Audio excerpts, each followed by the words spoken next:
All I wanted for Christmas was for my trading account to look like this green candle. But ever since Christmas time and even the new year, I was 0 for 13 on my trading setups. Every single trade that I took out of 13 trades did not work on me, and I lost money on it. And can you imagine how defeated you feel, how mentally drained you are when every decision that you make is just simply incorrect?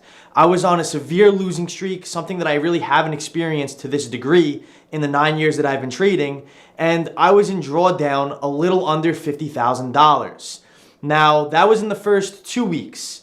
Now, the third week of January, as I'm recording this video, the first trading day of this week, I made a gross profit of $24,000. On Tuesday, I made $17,000. And now on Wednesday, I made $19,000, getting me out of this drawdown and now in the green.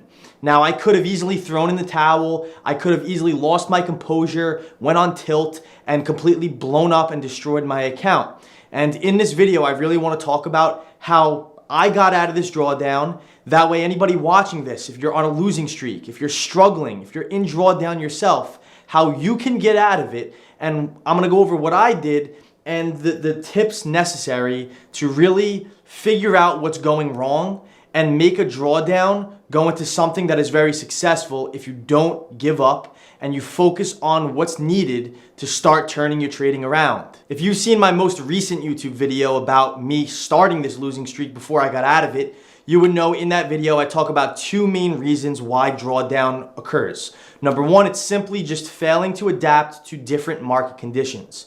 The reason why I'm wearing this shirt is prior to Christmas, the market was essentially in a very strong uptrend ever since election day.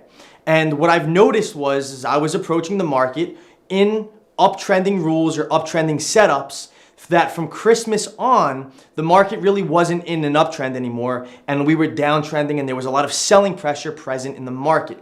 So why drawdowns occur, whether it's the drawdown that I was in or any other drawdowns that anybody else might experience now in the future, the number one reason that I find it out to be, and I'm really speaking for myself here, is simply just failing to adapt to different market conditions. Different conditions present different opportunities and different ways that we have to adapt to those conditions to trade properly. Now, on top of this, if it's not adapting to proper market conditions, then it's just simply a mental barrier or something that's going on with our emotions that's resulting in these losing trades, or that's going to result in this drawdown that we have to get out of our own head emotionally in order to fix these problems. Once we understand and acknowledge drawdown, we're in a losing streak, and we acknowledge really what we think is the main culprit to it, and we accept it, now we have to reassess our trading plan and dissect the data. And this is what I did last weekend. In fact, I'm gonna play clips of the webinar that I did in the Invest to Trade Academy, I do on Sundays, that in this webinar, I dissected all my trades to start the month. And in this, I realized I was making a stupid mistake that could easily be fixed. And as I'm recording this video, I would say it's very confident that I did fix these mistakes because how I've been trading so far this week. So it's dissecting the trading data, reviewing my journal. This is what I did over the weekend. Reviewing my trades and saying, hey, Carmine, the losing trades that I took last week, let me figure out what I did wrong. Let me see if I could find common similarities to mistakes or issues that arise in those trades. And then I could go back in the present moment when the market's open and saying, hey, if this occurs again, I know this caused losing trades for me last week. Let me not do it again. And then another thing that I did was looking at charts or trades that I did not take and reverse engineering moves in the market. Seeing a low form or a high form, or seeing a breakout above or below a key level, and saying, how could I have traded this? I did not take the trade, but how could I have traded this? That if I was an active participant in the market, how could I have made money off of this setup?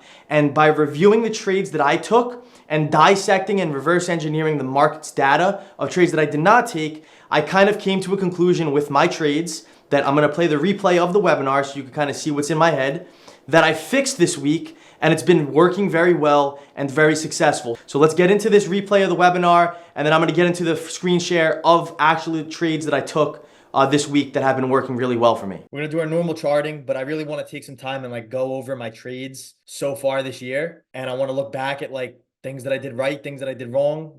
Majority of it's wrong. And we'll just review them. And I haven't really done it this weekend. So I want to take the time now and you guys could kind of like see my process. I'll speak out loud of the trades that I took, why I took them, and then just if I read it completely wrong. So I'm just going to act like I'm reviewing it myself without you guys here. And I'm going to just speak out loud knowing that you guys are here. So that way you guys could get some insight of like good and bad things that I did. But it's going to be mainly bad, to be honest. And one of my biggest issues that I've noticed in terms of my charting has been how I'm viewing the market. I haven't seen since Christmas to now. I'm going to really reference this patch of my trading from, I guess we could say, Christmas to the new year to right now, where we're 12 days into the 2025. I have not seen many setups that have efficiently worked of if X level breaks, there's nothing stopping the market from going to Y. And I think this has been a big mistake of mine recently because this has worked so powerful in the past. And I would say maybe this is due to the market that we saw leading up to Christmas, post-election. Even prior to election, this worked extremely well. If X level breaks, there's nothing stopping the market from going to Y. Same thing to the downside. If X level breaks, there's nothing stopping the market from going to Y. A lot of my plans and a lot of my scenarios have been dealing with, I guess we could say, the line of least resistance is what I really call it in the lessons. I haven't seen many line of least resistance setups recently. And I've been approaching the market with what has worked in October, in November, in the start of December. I've been approaching it with the line of least resistance setups, and looking back at my data, have not seen many of these setups occur. And I've been formulating a lot of my plans, I would say, not everyone, but majority of them with the line of least resistance scenarios. If this level breaks and holds, then I'm going to play long targeting the next level. And majority of them have been longs because the market has been in an uptrend. And I guess ever since Christmas-ish time, a little past Christmas, the market's just been in a downtrend. So playing longs on a short-term downtrend, especially line of least resistance, is not an ideal type of scenario or not an ideal type of setup in these conditions.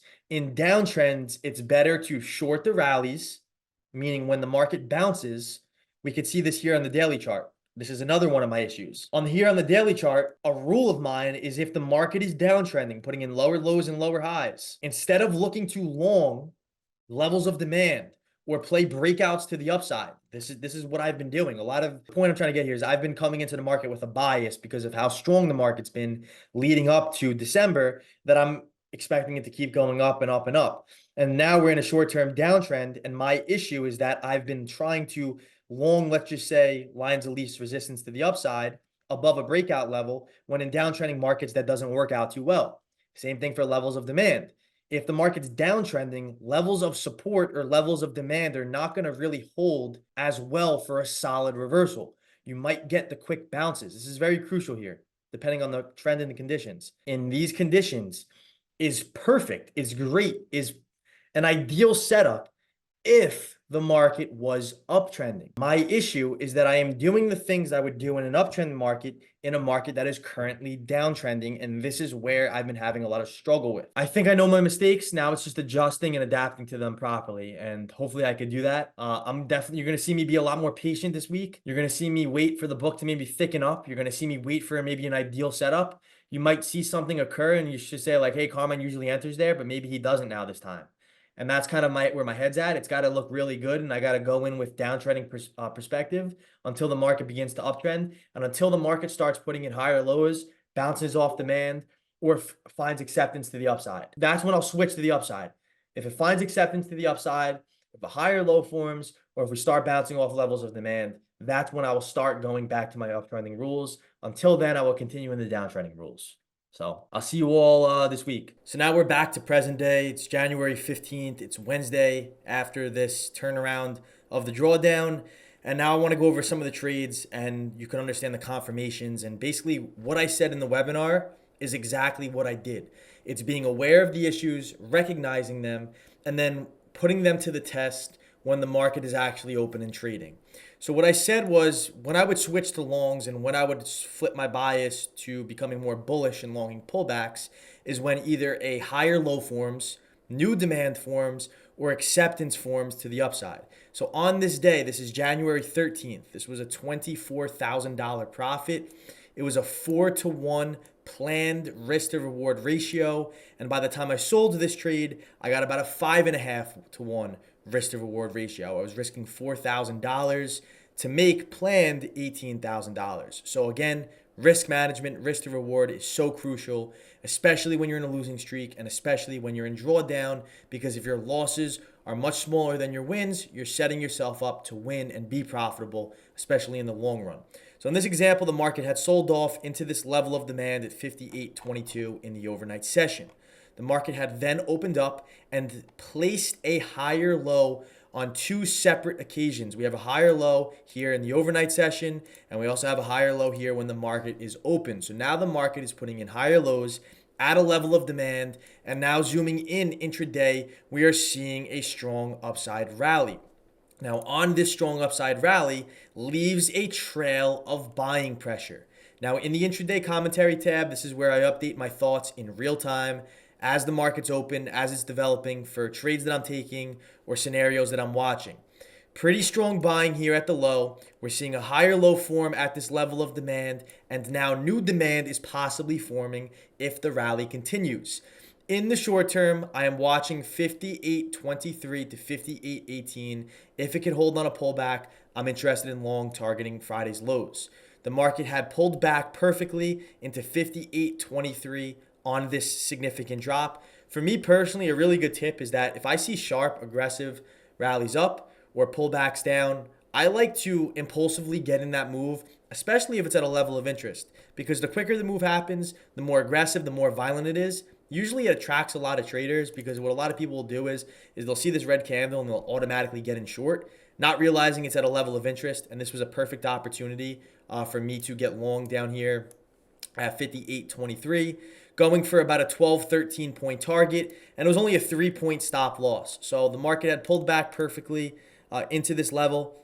Hold enough for me to put risk on. Again, demand is forming, a higher low is forming here, and just going to target this little pre-market high resistance, and then the Friday low at 58.46. If I were to zoom out, this was Friday's low. So two targets that I'm going. If I am reading this correct and the buyers are actually here, then the market could gravitate towards them. We get that upside rally. The market continues to rally up, and then I closed out of this trade for a $24,000 profit. Now, my mistakes the first 2 weeks was I was just simply long in the market here on any sign of green candle to the upside or any sign of strong buying coming in. As soon as the buying came in, I was getting long automatically, and that was one of my main issues, was I was being what I call the first buyer. In downtrending markets, being a first buyer is not ideal. What I did in this case was I waited for the buyers to prove they are in the market, aka the strong green candle to the upside, and this left a trail of buying volume that if the market held, I'm going to now mark out this 58.23 level.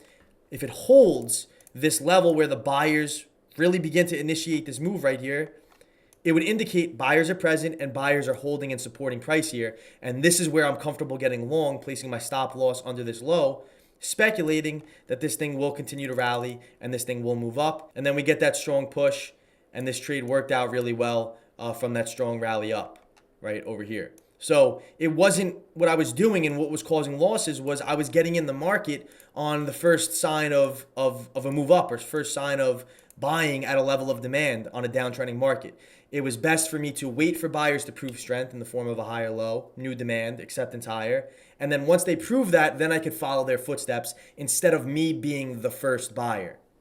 This is the second trading day so far this week where it's one and done, one setup, one win, call it a day and walk away. This was a $2,600 risk for a $19,000 reward. It was a 7-to-1 risk to reward ratio post CPI data. So we had the CPI data, the market rallied, and we're coming into this level of resistance. Now we could argue this is sort of counter trend. However, after a 120 point rally post CPI, there has to be some type of breathing room for the market to pull back or take a breath, we could say, and the earlier buyers to take profit and bring the market lower.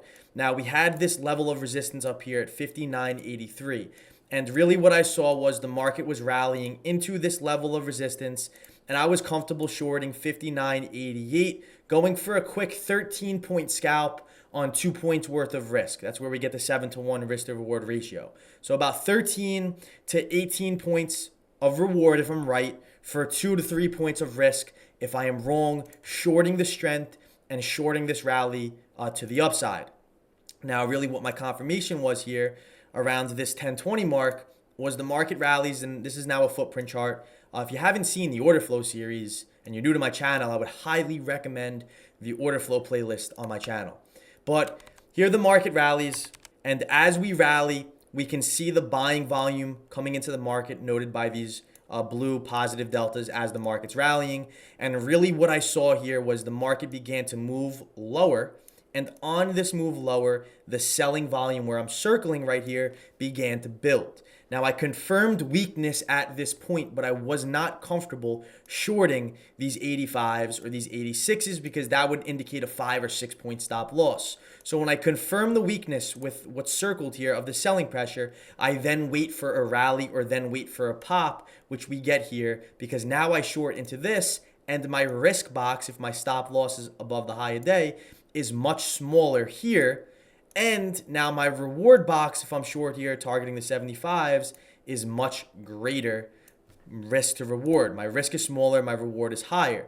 So I'm shorting this pop, the weakness is confirmed, and then the selling, you can see, continues as we move lower, lower, lower. And this is what I would want to see if I'm playing a reversal to the downside using the footprint chart. And what it looks like on a candlestick chart is short this rally up right here, and then the market begins to sell off after that. And I definitely sold early, but I can't look at me selling early because my target eventually hit. Definitely had a lot more gains if I kept holding this trade. But I got to take what the market gives me, especially in these conditions. And this is where I'm sitting at so far this month. It's 3 days into the week. I'm up 61,000 gross profit.